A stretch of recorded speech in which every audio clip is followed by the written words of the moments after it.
শব্দে শব্দে অনুভবে যাত্রা।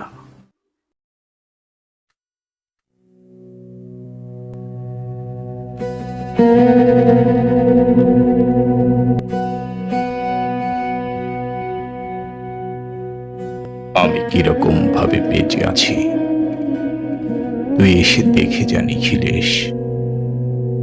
এই কি মানুষ জন্ম, নাকি শেষ পুরোহিত কঙ্কালের পাশা খেলা?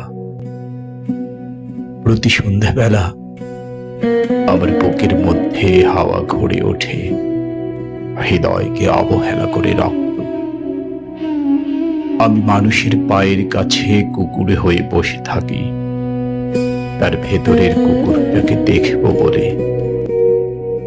আমি আক্রোশে হেসে উঠি না, আমি ঝাড় পোকার পাশে ঝাড় পোকা হয়ে হাঁটি, মশা হয়ে উড়ি একদল মশার সঙ্গে।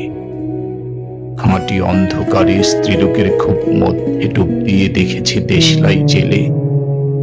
ও গায়ে আমার কোনো ঘর বাড়ি নেই।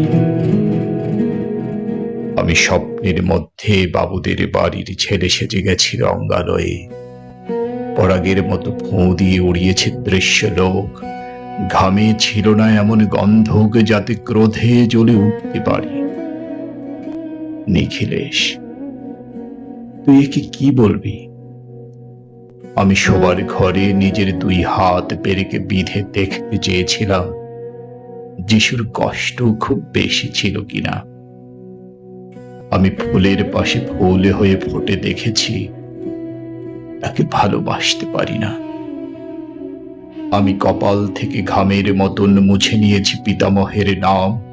আমি শ্মশানে গিয়ে মরে যাবার বদলে মাইরি ঘুমিয়ে পড়েছিলাম। নিখিলেশ, আমি এই রকম ভাবে বেঁচে আছি। তোর সঙ্গে জীবন বদল করে কোনো লাভ হলো না আমার।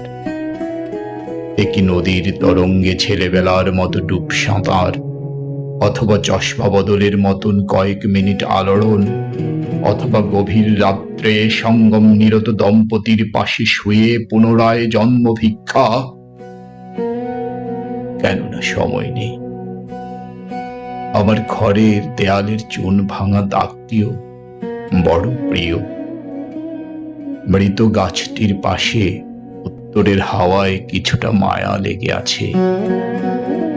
ভুল নামে ভুল স্বপ্ন থেকে বাইরে এসে দেখি ওই পোকায় খেয়ে গেছে চিঠির বান্ডেল। তবু অক্লেশে হলুদকে হলুদ বলে ডাকতে পারি। আমি সর্বস্ব বন্ধক দিয়ে একবার একটি মুহূর্ত চেয়েছিলাম, একটি ব্যক্তিগত চির আওয়ার। ইচ্ছে ছিল না জানাবার এই বিশেষ কথাটা তোকে। তবু ক্রমশই বেশি করে আসে শীত।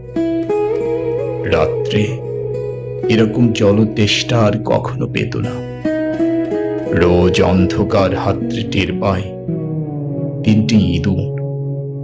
ইঁদুর না মুশিক? তাহলে কি প্রতীক্ষায় আছে অদূরেই সংস্কৃত শ্লোক? পাপ ও দুঃখের কথা ছাড়া এই অবেলায় আর কিছুই মনে পড়ে না।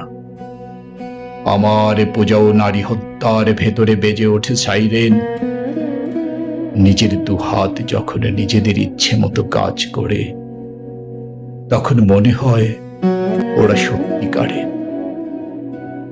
আজকাল আমার নিজের চোখ দুটো মনে হয় এক পলক সত্যি চোখ। এরকম সত্য পৃথিবীতে খুব বেশি নেই আর।